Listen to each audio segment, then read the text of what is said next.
Мор Йокай, унгарски магнат. Превод от унгарски Александра Трон.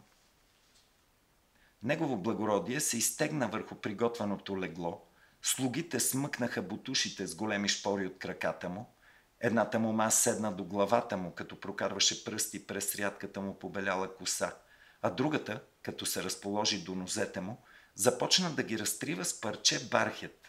Дярфаш, поетът и видра, шутът стояха пред него, слугите малко по-далеч, а хрътката бе под леглото.